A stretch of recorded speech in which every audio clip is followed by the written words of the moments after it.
உதவித்தொகையை 6000 ரூபாயாக உயர்த்த வேண்டும். டிஎன்பிஎஸ்சி தேர்வில் செவித்திறன் பாதிக்கப்பட்டவர்களுக்கு 1% இடஒதுக்கீடு வழங்க வேண்டும்.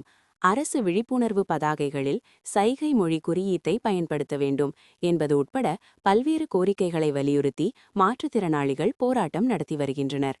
நேற்று இரவு சென்னையில் போராட்டம் நடத்திய மாற்றுத்திறனாளிகளை போலீசார் கைது செய்து பஸ்ஸில் அழைத்துச் சென்று ஏற்றியும் இறக்கியும் அலைக்கழித்தனர்.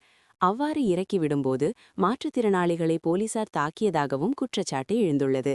இதில் மார்க்சிஸ்ட் கட்சி தலைவர்களில் ஒருவரான பாலகிருஷ்ணன் மனைவி ஜான்சி ராணி காயமடைந்து மருத்துவமனையில் சிகிச்சை பெற்று வருகிறார்.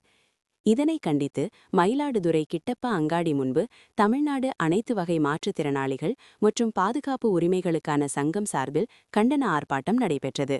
ஒன்றிய தலைவர் ராஜேந்திரன் தலைமையில் நடைபெற்ற இந்த ஆர்ப்பாட்டத்தில் ஏராளமான மாற்றுத்திறனாளிகள் கலந்து கொண்டனர்.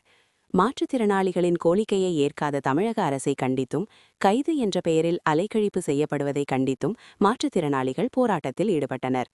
தொடர்ந்து கோரிக்கைகளை வலியுறுத்தி கோஷங்களை எழுப்பினர்.